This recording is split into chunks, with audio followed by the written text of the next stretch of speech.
Well, to continue on a theme that we saw, particularly in the breakout session on ethics in practice with business, we now have another Italian national speaking for our keynote today.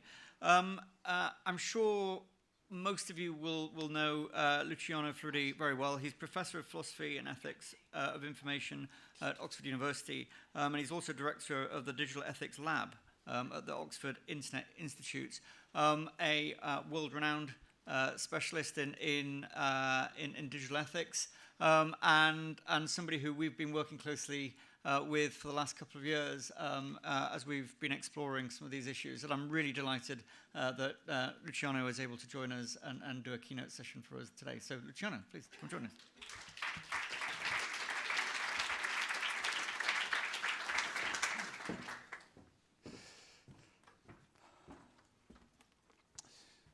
I should say good afternoon by now. I was speaking to someone else.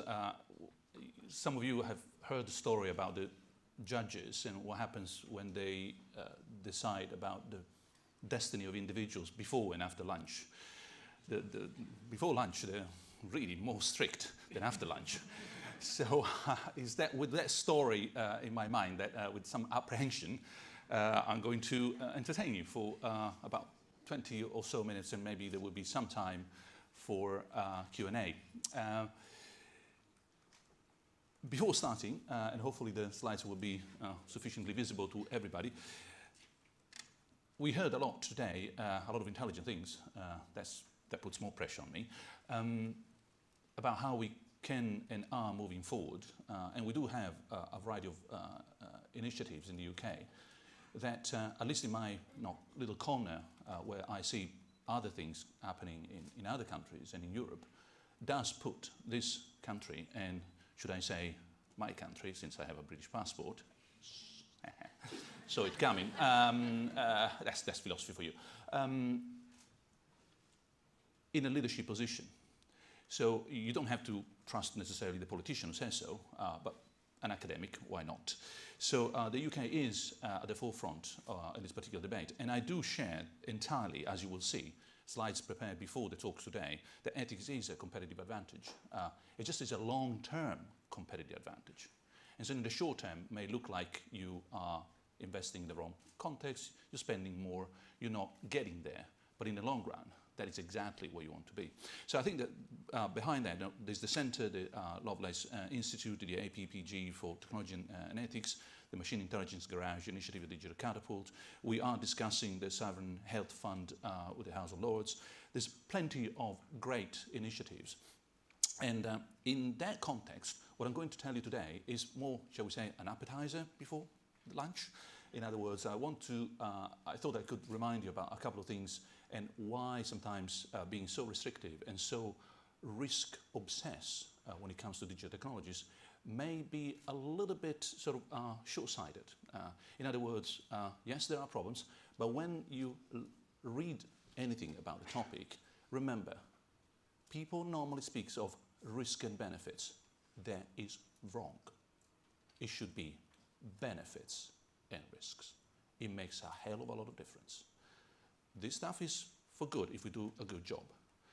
If we start talking about risk all the time, then the benefits get, probably at the end of the day, and there's not enough time to talk about them, as you know, in the meetings.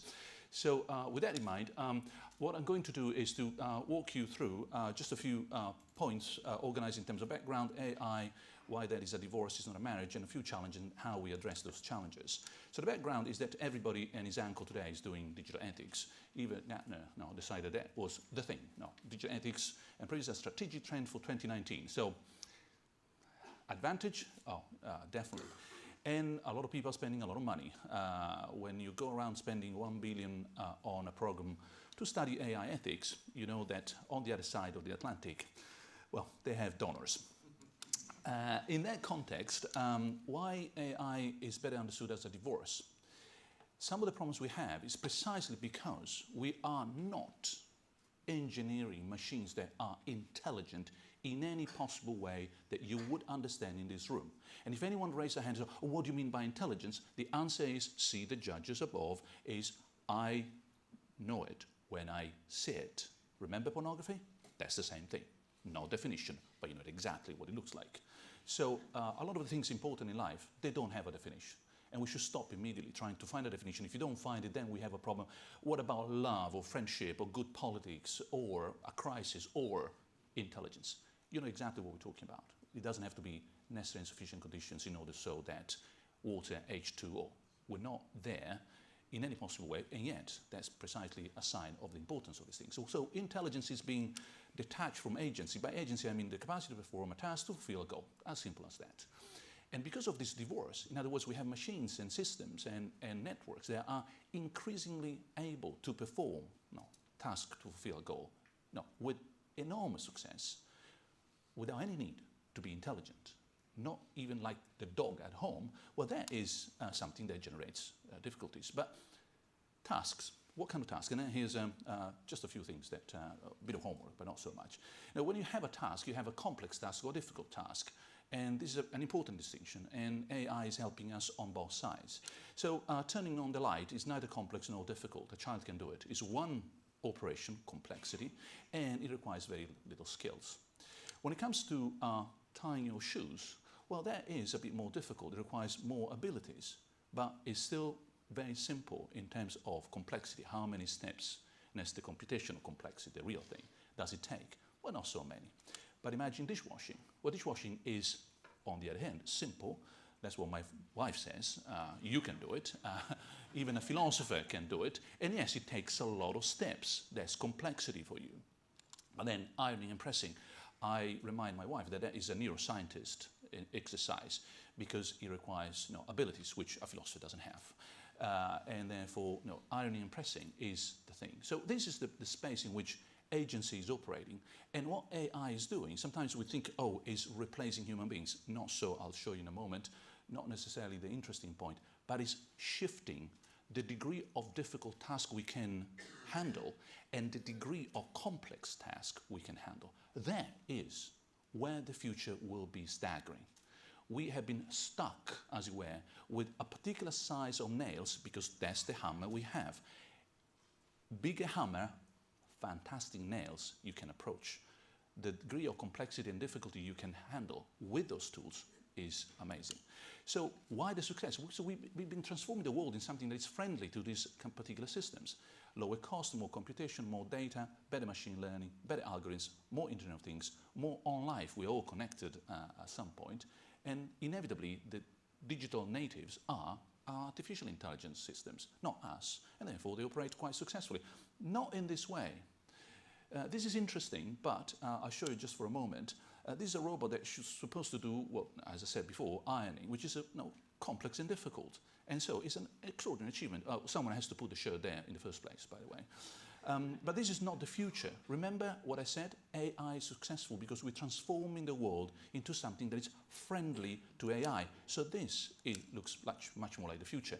It's a whole box that, as they say in engineering, envelopes our whole world within which the simple thing is successful. I would invest in this company, not in the other one. Remember, boxing the world so that AI is, which is not very intelligent, hugely successful. That is the trick. And if you think about driverless cars, that is the box we're building if we want to have them successful. The city will be transformed to make sure that the driverless cars are successful there, not driverless cars that drive like you. So in that divorce, therefore, success on the one hand and the need to be intelligent to achieve that success, which we never had before. We always thought that some intelligence were required to play chess, to park a car, to find the best ticket for that concert online, etc. Is a first in our history. What the challenge is, this is not a challenge. And luckily we have stopped wondering about this because essentially the mass media have milked this cow long enough, and so have academics. We have got all the grants that we could possibly get. The mass media have sold all the copies they could probably sell, and therefore big bad robot is not coming. Move on. So what's the move on next? Jobs.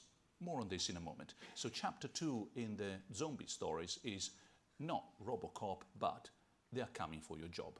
I'll tell you more in a moment. But this problem has been a long sort of journey for some of us, and I heard for today. For those of you who can read that far away, the first one is Some Moral and Technical Consequences of Automation. The author is Norbert Wiener, the father of cybernetics. It was published in 1960 in Science. 1960, there's a zero there. The reply came from Arthur Samuel, Some Moral and Ethical Consequences of Automation, a Refutation. It was much more optimistic, 1960 as well. He is the father of machine learning. So you can tell that for an academic, finally, someone is taking notice because we've been there for half a century. Half a century. Just read those papers, and it's remarkable the ability to see what was going to happen. So, no frustration, however. If it doesn't come from the academic who has seen this for half a century, it shouldn't come from anyone young who has seen this for the past 5 years. Why? Because it takes time. And I actually listened very carefully to what was said in the previous panel. Balance and a step at a time, and we will get there. It's just you need to be patient. It's a marathon. It's not 100 meters. So how can we do this? How can we get this not so intelligent but world reformatting technology that is doing so well, about which we have known so much for so long, do the good job? Well, this is what AI could be doing if developed properly. It provides opportunities, enabling human self-realization, enhancing human agency, increasing societal capabilities, cultivating social cohesion. It can also be misused or overused, devaluing human skills, removing human responsibility, reducing human control, eroding human self-determination. But it can also be underused, and that is one of the risks we sometimes forget. For example, in the medical or health context, the extreme caution in making sure that no mistakes are being made is actually making the possibility of lowering suffering an issue. Now, because I said there was a bit of a sort of pre-lunch appetizer, I just want to give you 5 more specific areas where all this is playing a role. So, it's a divorce, it's not a marriage. It's successful because it's reformatting the world around itself, not the other way around. Now, remember who is ironing what. And there are ways of using it properly, but also some risk. Fine. So, more concretely, 5 little challenges. First, make AI work against wrongdoing. This means that vulnerability today has been democratized.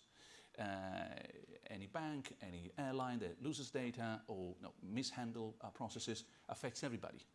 The gentleman who bought, or the lady who bought the first class ticket, to myself, with the most economy, cheap bargain. It doesn't matter. You are all on the same boat. The vulnerability today is what precisely the public is feeling more strongly. Maybe not with full understanding of the technology, but knows that something is being done and is not quite clear what that is precisely. We need to enhance human decision control, not the other way around. Here, just to mention one of a gazillion complexity. Remember the complexity I mentioned before? That's the computational complexity.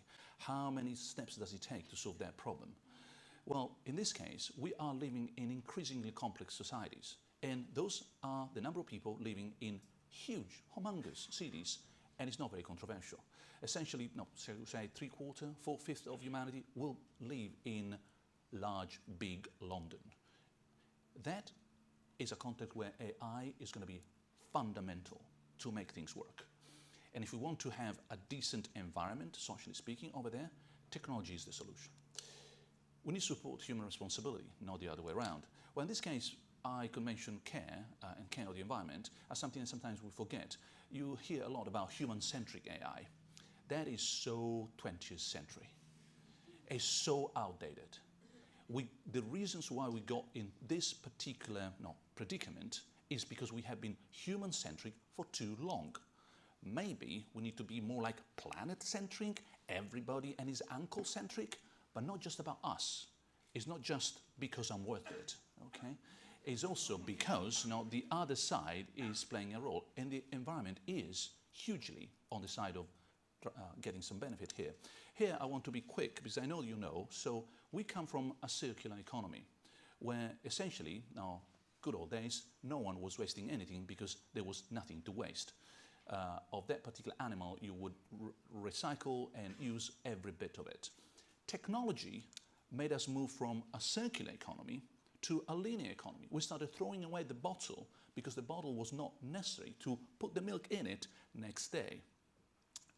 What technology can do is to make us move from a poor circular economy to a linear rich economy to a circular rich economy. Essentially getting from 1 and 2 the best and dropping the worst. Why I'm saying this? Because you will hear, maybe not in this context, not at techUK, but people will remember only the first technology, the one on the left-hand side. Say, that's what destroyed the planet.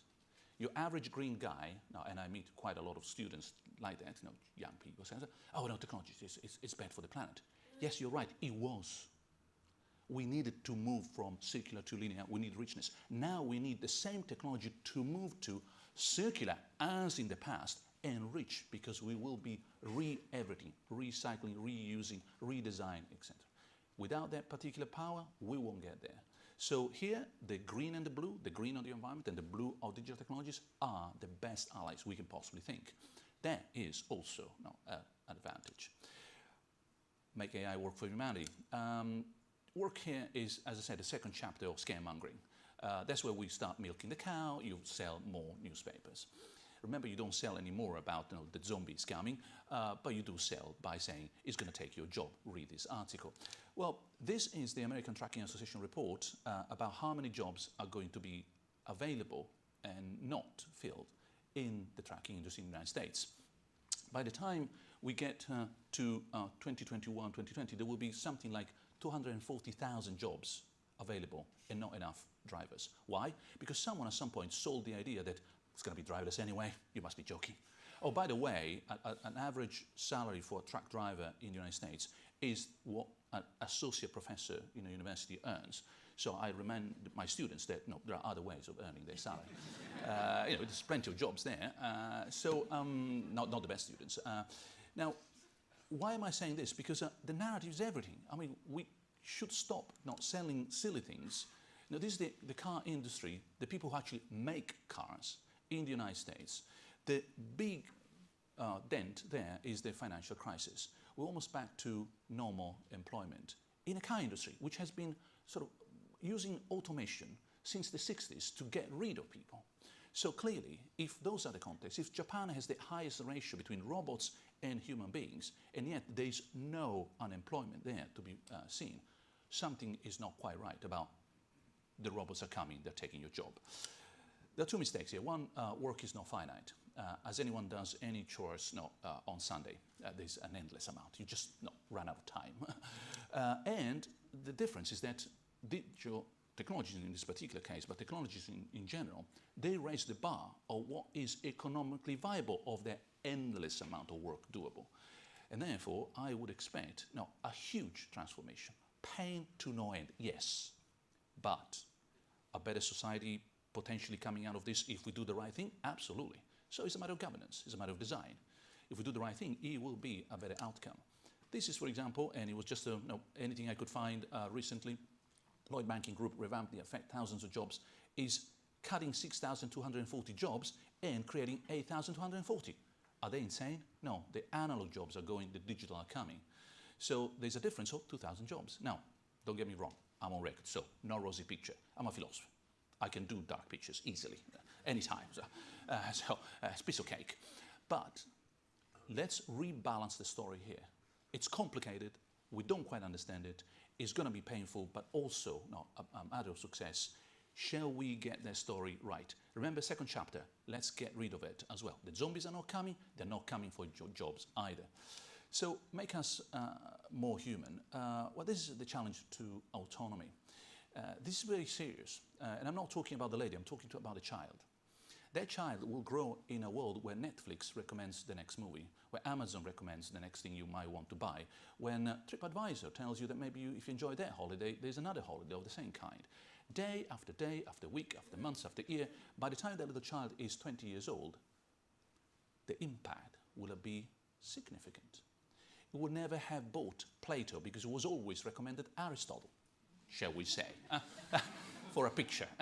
And it would be an Aristotelian as opposed to a Platonist. It could have been a Platonist if only Amazon had recommended that ethical book instead of another. And it would have always had holidays in, say, seaside, never learning how to ski because you know, that particular package and so on. I'm joking, but this is serious.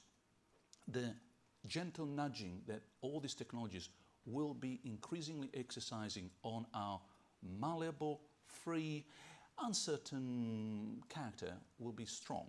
We are very fragile.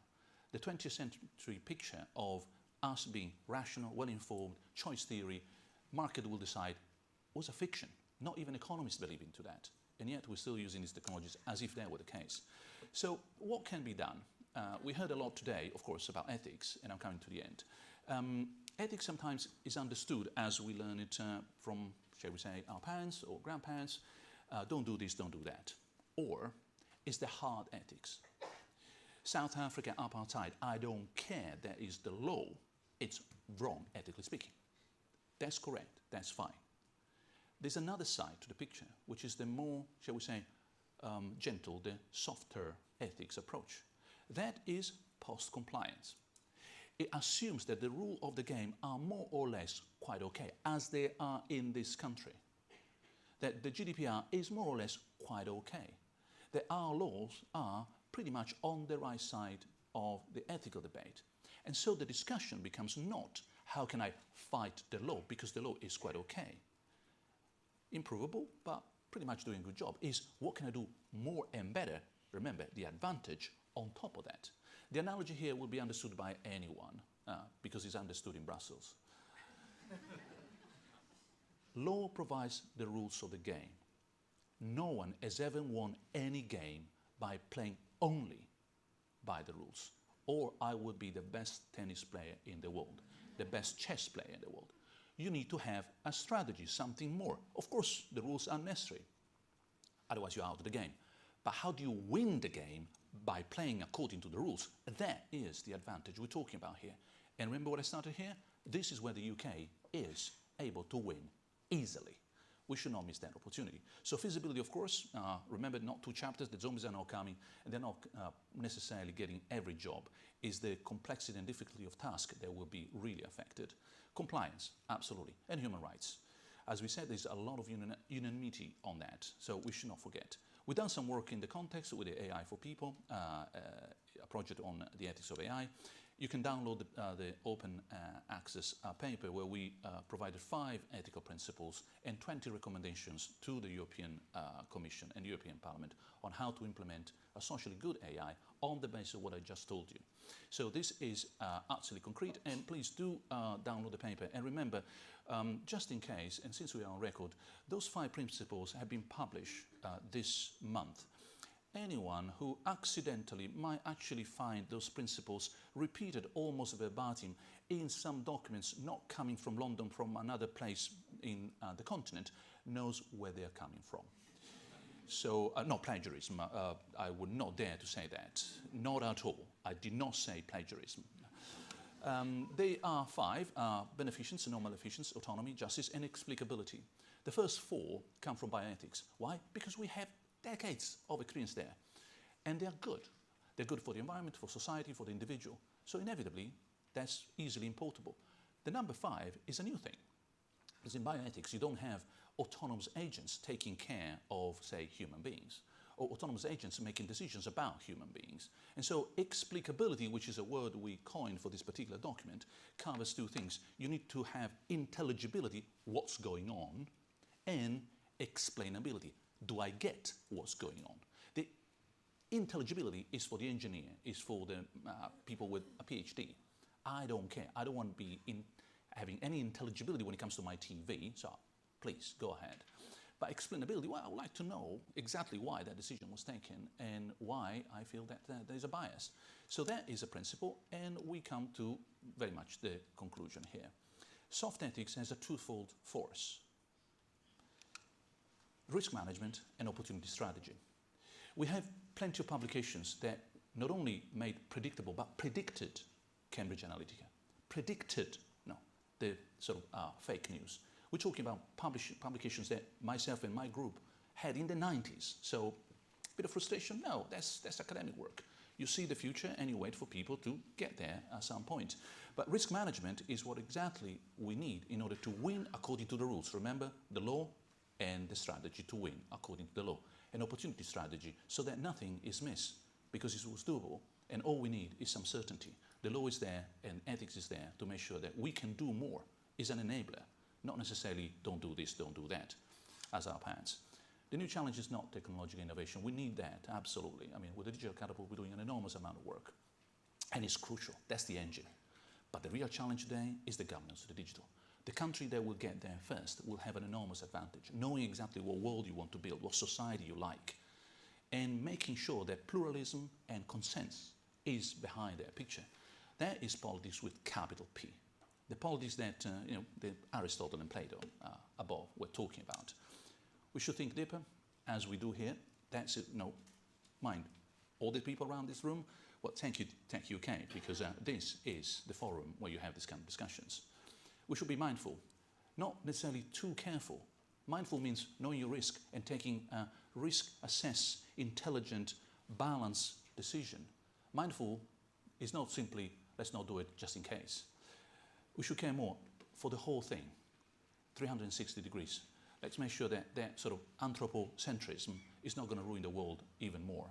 And we should design better. Design is everything. If our age is anything, it's the age of design. It's not the age of discoveries, it's not the age of invention, and that's where innovation happens. Innovation is three things. It's invention, it's discovery, it's design. Our age is leaning on, as other age have done in the past, on other legs, is leaning on the design leg, inevitably. So for that, thank you so much, and lunch is almost ready. Thank you.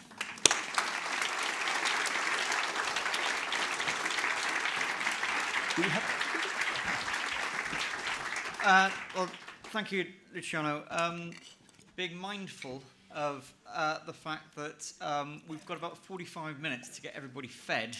I'm conscious that there will be a lot of questions in this room, but I'm slightly worried that if we take them, we literally won't have time to feed people. And on the balance of risks, I am slightly worried about that. I have one question before we go to lunch. If there is one thing that you'd like to see happen next year in order to take the approach that you set out forward, what would it be? What would you like to see happen next year? Oh, that's easy. That's something that I mentioned at the beginning, the Sovereign Fund. We have a wealth of data in our country. We should do the very, very best we can to make sure that that wealth of data, which is not paid by taxpayers, everybody here, is actually engineered, designed in such a way that brings back to society the advantages that it can. Remember the analogy here, I hate it, I don't like it. But if you have one analogy in mind with oil, the usual, not a good one, but just in case, Norway, that is the model. The only country in the world that has been using its own oil for its own people. It's our data, it's our society, it's our advantage. Brilliant. Thank you very much. Thank you.